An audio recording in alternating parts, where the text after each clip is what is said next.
We got a little bit off track last week, or I got a little bit off track, not y'all. Now, and I didn't really get off track. I just spent too long on one point. Last week I said specifically I was not making a handout for today because we never got to the handout last week. So we're doing this one. So hopefully you already have a copy. But if you don't have a copy, we've got extras. But I'm gonna let our brother pass these around. Okay. So does anyone have any copy? And I'll explain what's on here, and then also, if you are visiting or if you did not get one of these at the beginning of class, this is the Organization of Revelation. Ryan, did I get you one of these? Okay. This is the Organization of Revelation. If you are visiting, or if you just missed the first few weeks of class and you haven't used this is not my work. This is really Hoffman. Hoffman made this outline. But what I did was I took his outline and I put it into a grid. Okay? That's all I did. It's not, I'm not, and John wrote the book, right? Okay, so there's no commentary here.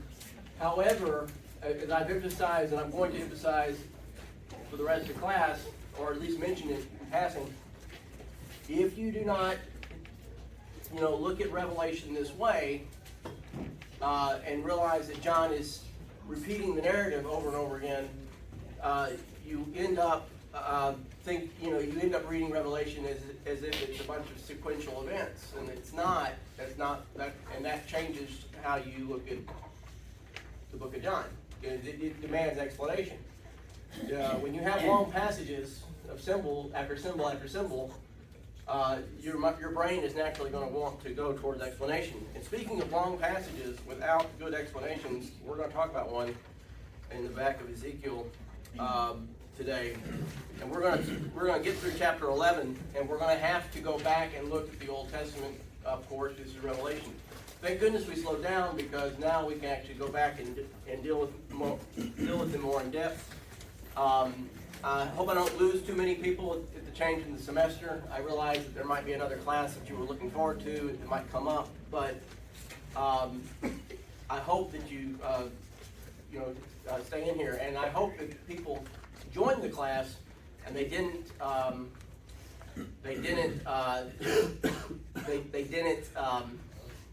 hear the first lessons. I realize that people are very busy, and the last thing they do is they don't have time to sit down and just watch a bunch of Sunday school lessons on YouTube or something like that. But we have put my lessons on YouTube. And what's the key word? Just Bellevue Church of Christ, Revelation? Yeah, Bellevue Church of Christ. And if you just go and click on actual Bellevue Church of Christ, you can scroll down and you can see where Sunday morning stuff's posted, but also the Revelation classes are on there. Right, the Revelation classes. So it may be down there in the search bar, but we have posted them. And did we put a scriptural reference or? I think it just says Revelations and then the date. Yeah, the date. So next week what I'll try to do is I'll try to go back and list the lessons out. That's just in case you do want to go back and refer to it. That's the thing about Revelation. I'm not expecting anyone to go back and watch my videos just because they're all wonderful and powerful. But I mean, but on the other hand, if you do want to hear something that I said, or you want to go back and look at scriptures, that is a good place to do it. Because we're not going to understand this book unless we kind of digest it over a long period of time. It's repetitively studying it. All right, well, we'll get into Revelation chapter 11 today. We're still in the second trumpet, and that's, it's like, well, how do we get stuck in the second vision, and the second trumpet, or the sixth trumpet, and the second woe? And, he doesn't spend the same amount of time on each trumpet or each seal or each bowl of wrath.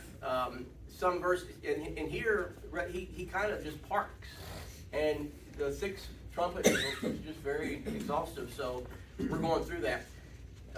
To me, what the chapter 11, I personally think is the hardest chapter in the book. And as I've been preparing this. I prepared this PowerPoint a long time ago, actually, and I bring it out, dust it off, refresh it. But I go back and I when I'm studying, I go back and I look at other people's reviews, and I actually went to I think Brian Kirchville. He has some good Revelation presentations on the internet, and when I was I listened to his presentation, and he says a lot of the same things that I was preparing to say this morning. I mean, I didn't get them from him, but it's like he and I kind of came to the same, I don't want to say the same conclusion. We struggle with the same things. He said that chapter 11 to him is the most difficult chapter in the book. I agree. Okay, I certainly think that. And then he also talks about the passages that we have to refer to, the Old Testament passages that support Revelation 11. They're not clear either. They're some of the most difficult passages in the Bible. So we get into this. I don't have a great explanation. I can speak to it, and I can suggest what they probably are, what they may be, but I'm not going to hold anyone to my conclusions here. Okay, there is some room for disagreement. There's some room for speculation. I know we have that verse at the end of Revelation. Anyone who adds to these prophecies. We're not adding to the prophecy. We're trying to understand what was said, okay? And so it's okay to ask questions. Again, I want to reemphasize 3.5 years. I think I read these verses a couple of weeks ago, but I just want people to know that they're there. So that when people get caught up, if you have friends that get caught up in the 3.5 years, what's he referring to? James 5:17. Elijah was a man with a nature like ours, and he prayed fervently that it may not rain for 3 years and 6 months. It did not rain on the earth. Okay, he is referring to something that happened historically, but he mentions that specifically because it's also a reference to the ministry of Christ. Again, but I tell you the truth, and Luke said in Luke, Jesus refers to Elijah, same thing. They were shut up 3 years and 6 months, and a great famine came over all the land. And he mentions, hey, Elijah was preaching. The only two people that were saved, the only one that was saved was a Canaanite widow from Zarephath. That was the only one that was saved. So the Jews, they're waiting for the restoration of the kingdom. And he said, yeah, you have 3.5 years, and the only person that's saved is a Gentile. That's basically what's going to happen here with me.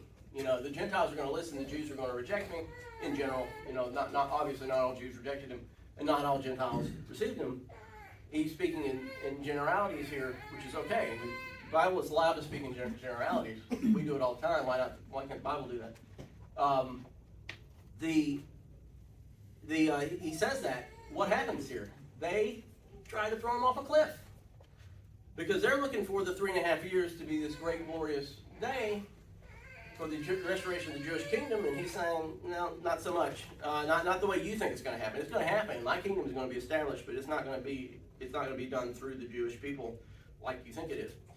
And from that time, and then this is Daniel referring to 3.5 years. I won't belabor that. I just wanted to leave it there. So when you hear the 3.5 years in Revelation, you got to go back to 1 Kings, the story of Elijah. You look at James. You look at John. You can look at Luke, and you can look at Daniel.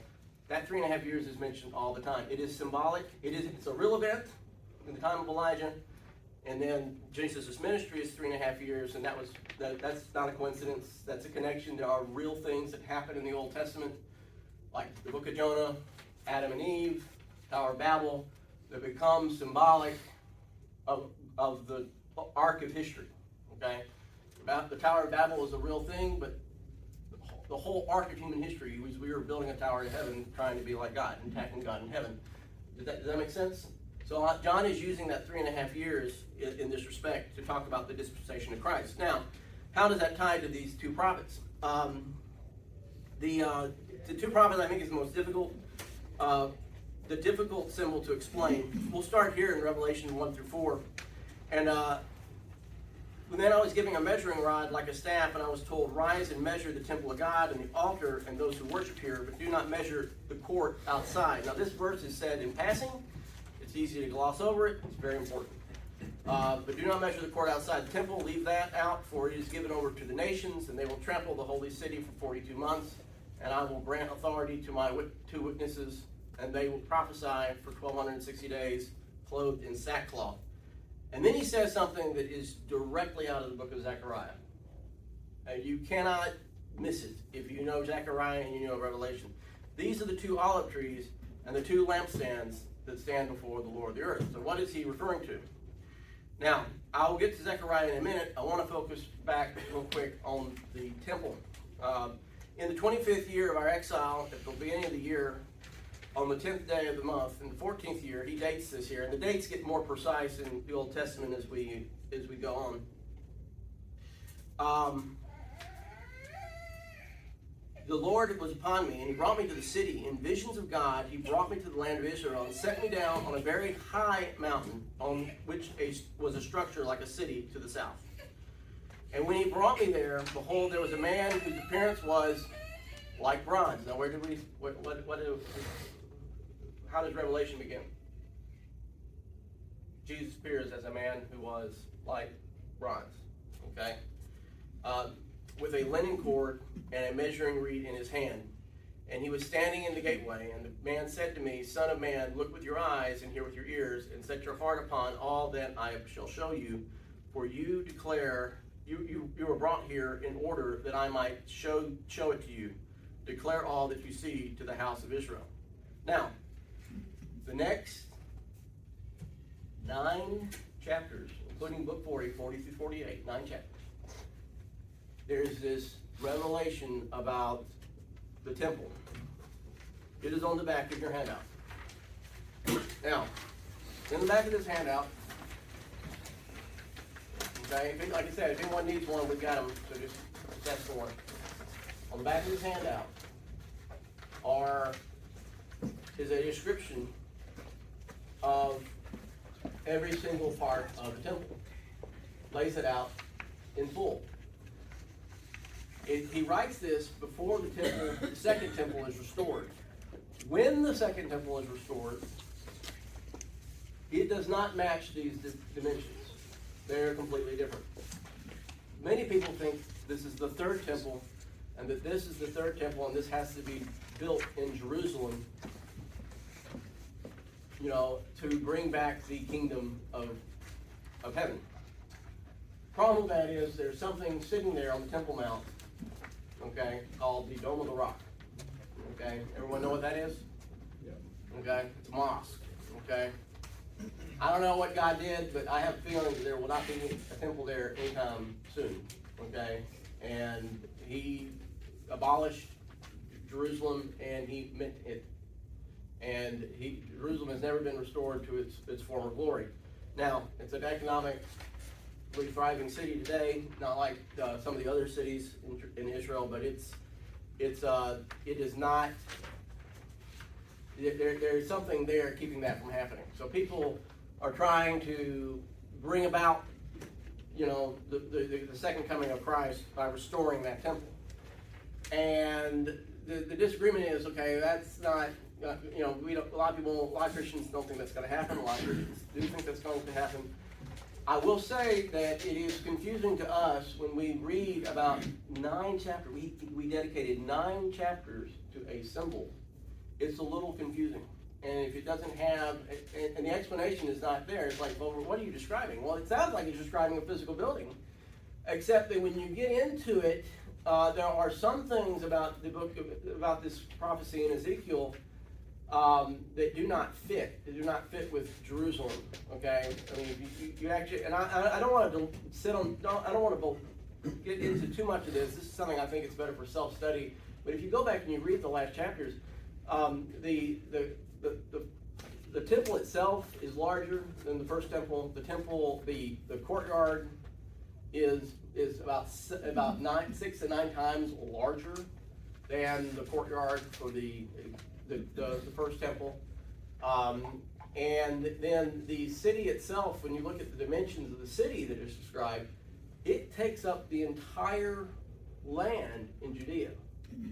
So if you're looking at, we're looking at Ezekiel, we're reading physical descriptions of a physical city, and we don't really understand the physical descriptions, but we think that he's giving realistic physical descriptions of a physical place. Some of them don't make sense. It's not like Noah's Ark. You read Noah's Ark. I mean, the cool thing about Noah's Ark is the dimensions work. Like if you're going to build a boat and it's going to be buoyant and it's going to float, Noah's dimensions work. And y'all can go up there to see. You can go up to Kentucky and see the Ark Museum, and you could put that in. You could put it in the. Something made that size. You put it in water and it would float and it would work. Now I don't know if I would actually drop that museum in the water. It's probably not buoyant. It's probably not designed to go into the water, but it is. But a ship could be shaped like that. Ezekiel's temple does not make sense. Now the internal structures make sense, but when you start putting that footprint on Jerusalem, and you start looking at the courtyard, and it doesn't fit into Jerusalem, and then the city of Jerusalem itself. It's not called Jerusalem, but it's a city. It's too big. Okay. Now, what's interesting is the proportions. We're going to see the city described in Revelation in later chapters. So we're going to go back to this, and I'll probably mention it more later. But I do want to tease one point. The temple in Revelation, in proportion to the size of the city, okay, which is the heavenly kingdom.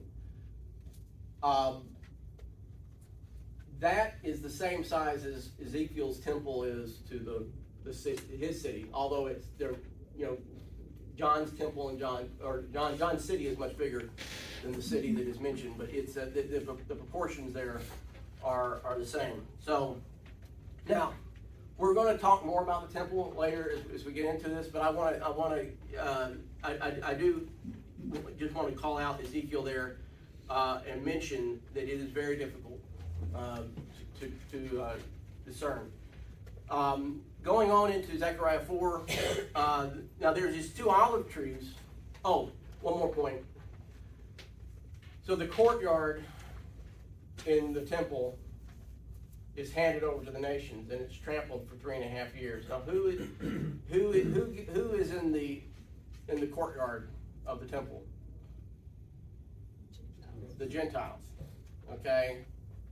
Or if you're Old Testament thinking, who are the Gentiles? Well, they're the unclean. They're the impure. They're not saved. Okay. Who are the saved? Then there's the saved. Those are the Jews. Okay. But as you see, the theme of New Testament is the true nation of Israel are those who obey. So there is still this dichotomy. In the Old Testament, it's Jewish and Gentile, and that equates to saved and unsaved. But in the New Testament, it's the saved and the unsaved, the true Israel and the spiritually Gentile. Okay, is that okay? That dynamic is there, right? And so he's saying when he says, don't measure the court outside. A lot of commentarians, a lot of professors think this is the true church, and I'm gonna introduce this symbol. Sometimes one thing Revelation does, he introduces a symbol early in the book, and then it doesn't really get explained until later. And so when I'm doing a sequential study of Revelation, that causes a problem for teaching, or not a problem, but I have to be cognizant of that there's a symbol, but you have to read the whole book to really understand the symbol that was mentioned in the first book. Sometimes it says right then, hey, this is a symbol and this is what it means, and then other times it's you have a symbol and then you have to cross-reference other scriptures to figure it out, and it appears later. But he's a lot of people will say this court represents the unsaved, or it's nominally religious. It's those who believe in God. They're in the court, but they're not pure enough to go inside the temple. Okay, that's what a lot of people are thinking. All right. They're Catholic. Yeah. Very Catholic. That's right. So Joel, Yeah. what's the significance of them taking the measurements in the first place? Well, that's about to get to that. Measurement, I think, is associated with judgment and discernment. He's measuring. And we're going to look at some scriptures here where he goes back in the Old Testament, where he uses references to measurement when he's exacting judgment on the world. Okay, and we're leading up to the judgment in this Revelation. But to have judgment, he's got to measure everything. And so that's how.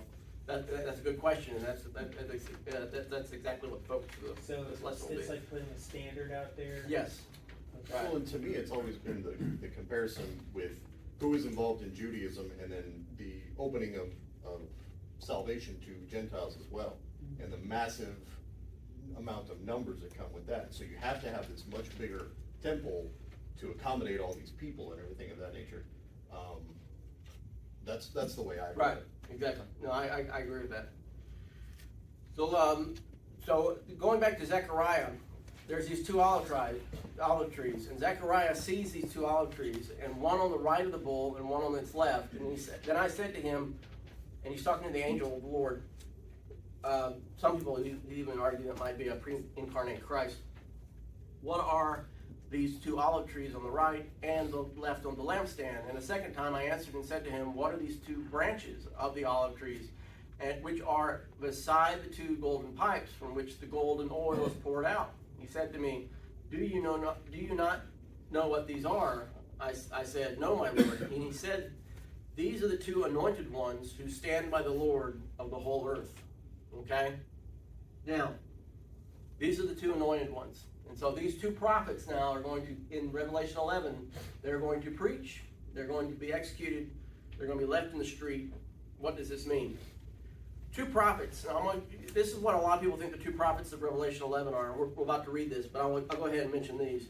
Some people believe that the two olive trees and the lamps and the two lampstands. Obviously the two olive trees. There are two olive trees and two lampstands. But what are they supposed to be?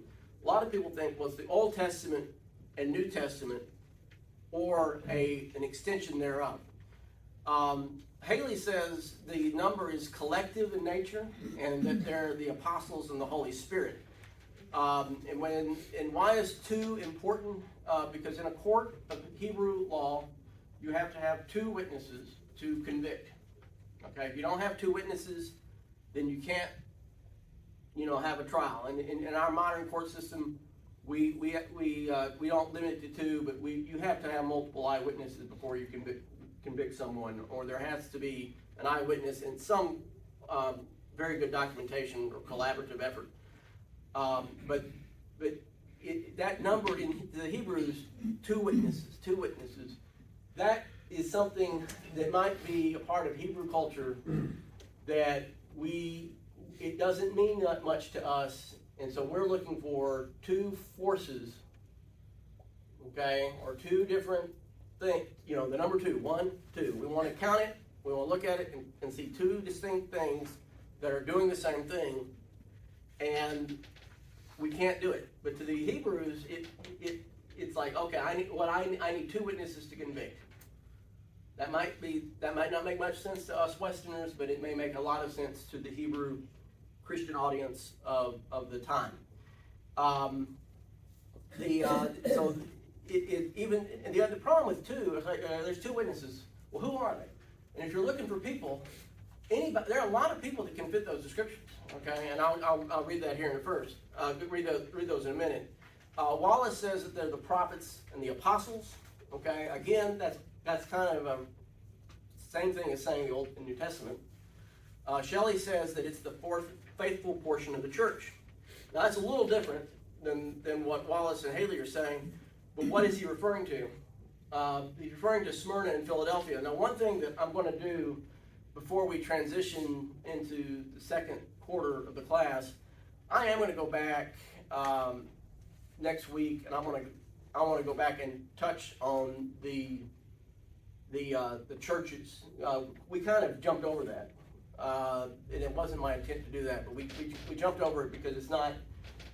He has these 7 mini epistles that are written specifically to churches about issues they're having at the time, and they're not too pertinent to understanding the prophecies, but this is a Bible class. We're talking about, spiritual application. I think we do need to go back and look at those, and it is a book of, a class on Revelation, so I need to discuss it even though it's sort of a separate portion of Revelation. But there were 7 churches that were mentioned. 5 of them are not doing so well. There's a couple that are really not doing well, okay? They're just off the rails. And then there's 2 churches that are doing really well, Smyrna and Philadelphia. So he has 7 letters. There's 2 of them.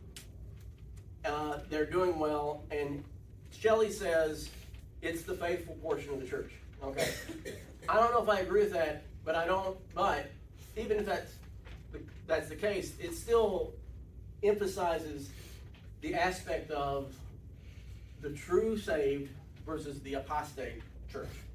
Now that apostate church in apostate religion is going to come up over and over again for the rest of the book, so we'll hit it. I'm going to have to skip over it today because it's going to be a theme for the rest of the book, and I'll have plenty of times to talk about that. Hendrickson says it's a collective of all who witness for God. Disciples sent out by Jesus were 2 by 2. So that's another thing. Maybe that's what he meant. Okay, and when Jesus sent out the disciples in Luke, I think it's Luke 10, but it's in the middle of Luke. He sends them out 2 by 2. So no matter where you were, if you were in a town, 2 witnesses would come and preach the good news. And those 2 witnesses that happened to come to your town, now they may be different for different towns, but there were 2 witnesses. They were either rejected or they were welcomed by the cities. And Jesus said, Sodom and Gomorrah will have a better time than the cities that reject you if you don't, if you're not received. And there's a reference here in a minute to Sodom and Gomorrah, and I think John is looking back. He is reflecting back on Luke. That event of sending the 2 witnesses out. There were many different 2 pairs of witnesses, but from your perspective, if you're just sitting there in a city, you only had 2 men come to your city. So that may be the explanation there. I think that is a very good, good explanation actually of what he means.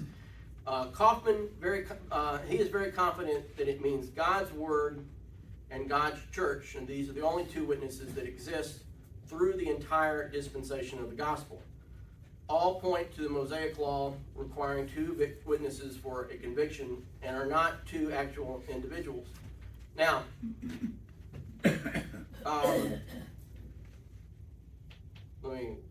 come back to that real quick. Okay. Now, if anyone would harm them, fire pours from their mouth and consumes their foes. If anyone would harm them, this is how he is doomed to be killed. They have the power to shut the sky, that no rain may fall during the days of their prophesying. And they have the power over the waters to turn them into blood and to strike the earth with every kind of plague as often as they desire. And then when they have finished their testimony, the beast that rises from the bottomless pit, which is Satan, will make war on them and conquer them and kill them. Okay? Now, if you're going to look at 2 individuals to fit that description, it's very hard. It could be, you can say, okay, it's Moses and Elijah. He references turning the water to blood, shutting the sky out and causing it not to rain. Well, that would fit Moses and Elijah. Some people have said it's Enoch and Elijah. Okay, you have Enoch and Elijah were the two men in the Bible that never died. Okay? And some people are looking for Enoch Elijah to come back at the end of time and preach again. Okay?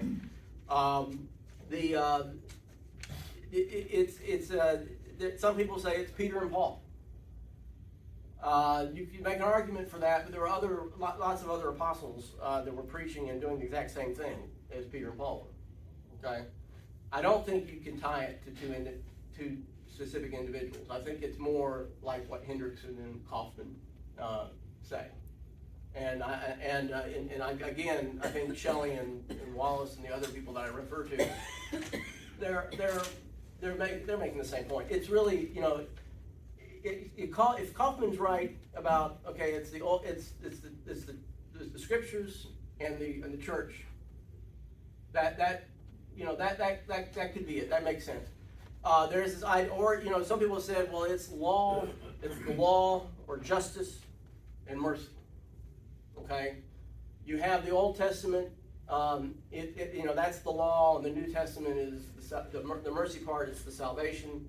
So there could be the aspect of two involved, but it's really there's also a collective nature of it.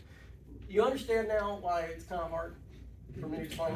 Okay, there's just nothing that really fits perfectly. But the aspect of you know, but the aspect of the apostate church, people that are rejecting God, and those are the symbols, those are the takeaways from that. And their dead bodies will lie in the principal street of the great city that symbolically is called Sodom in Egypt.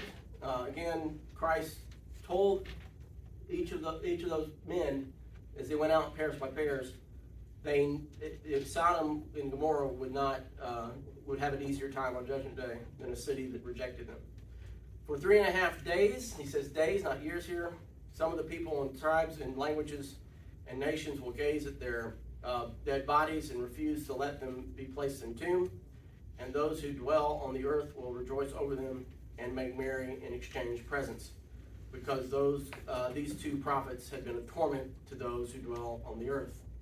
Okay, so Sodom and Egypt are symbolic of those that rejected God and were destroyed by God.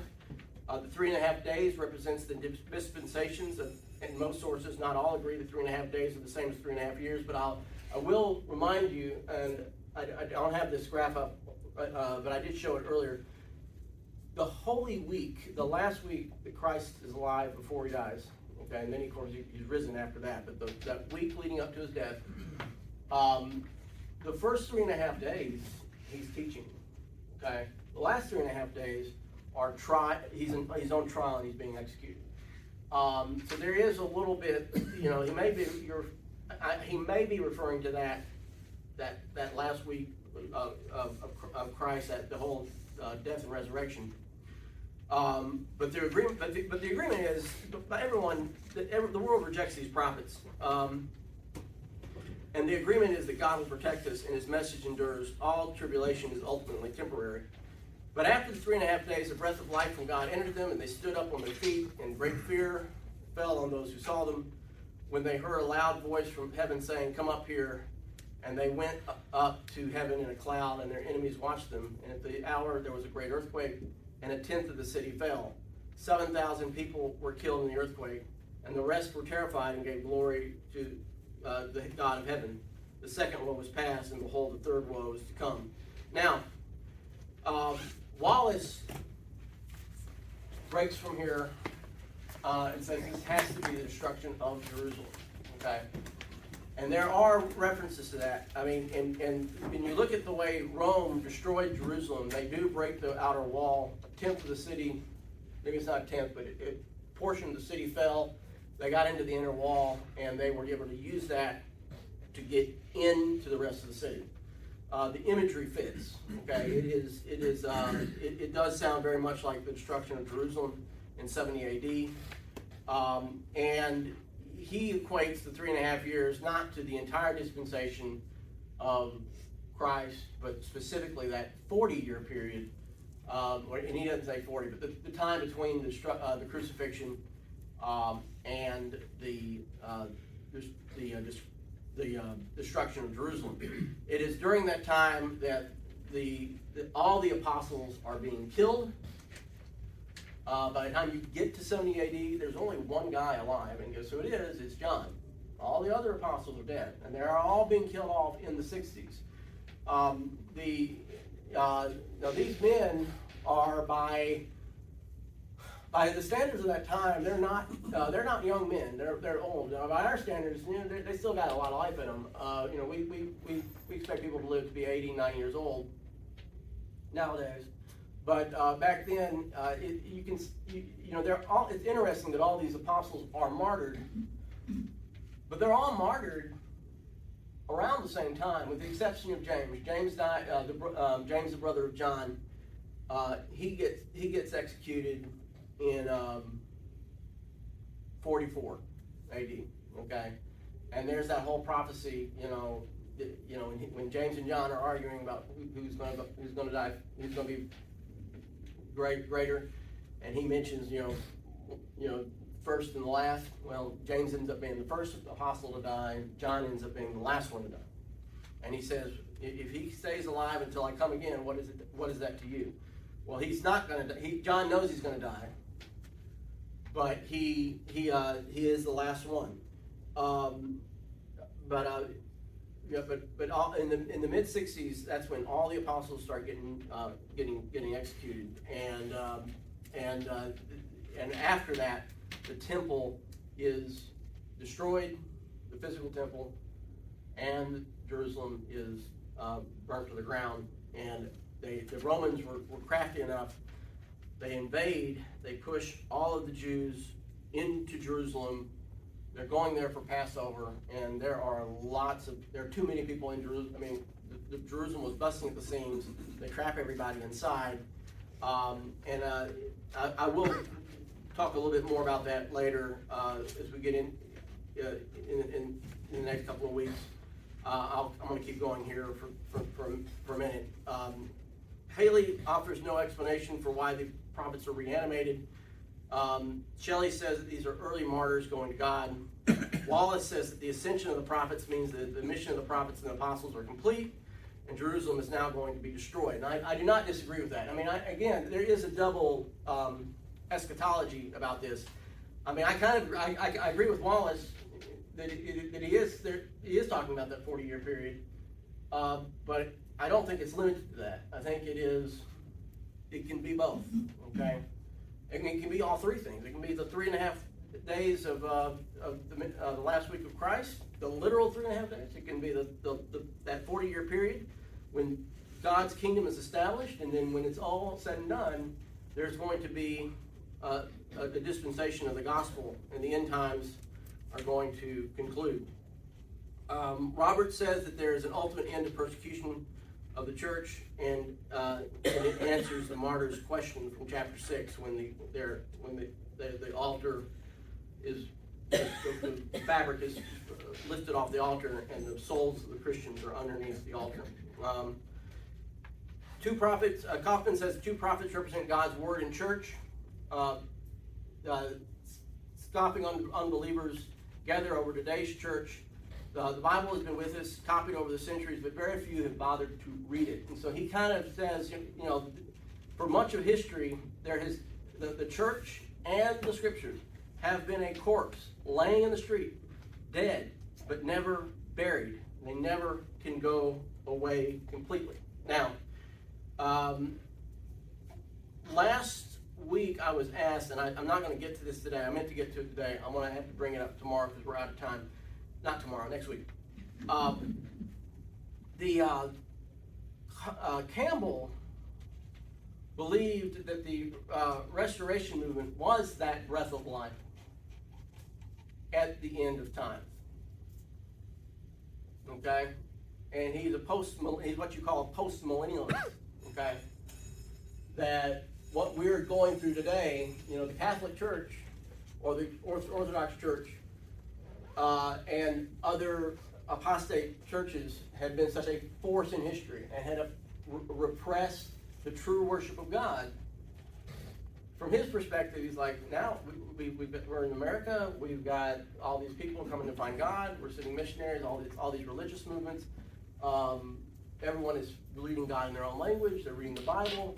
The church really felt like it was ascendant during those times. Now we don't look at it that way in the 20th century. We see the world going back the other way.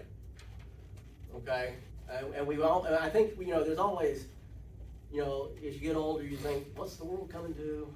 And the younger generation doesn't look like it has a lick of sense, and you're worried about the younger generations, and you wish that the world doesn't make any sense to them. I think every generation kind of feels that way, but to Campbell's observation, you could very well make the argument that the world was a much better place to live in the 19th century than it was in the centuries leading up to that. Go ahead.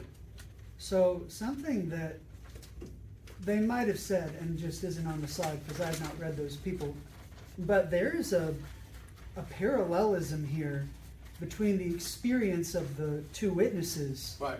and the shape of Christ's time on earth. Mm-hmm. That he is capable, he shows up and he's capable of literally anything. Right. And he is killed by the enemy, it is celebrated, and he doesn't stay dead. And I would think that there is some significance, besides figuring out, the pieces, there's a gift of parallelism here that God is giving John about the expected experience of the church, Right. reflecting the inability of the world to defeat Christ. Mm-hmm. Yeah, I think that's a good point. And it is kind of interesting. I mean, the church is. It is ascendant. I mean, we are continuing to preach the word.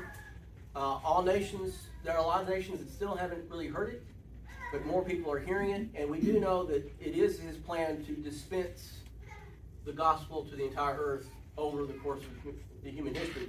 What we just don't know when it's going to end. It is not for us to know the season and the times. But as far as the overall arc of history, are we seeing some rejuvenation? Maybe not in this country, but I assure you that in other countries, yes, that they are hearing the gospel for the first time.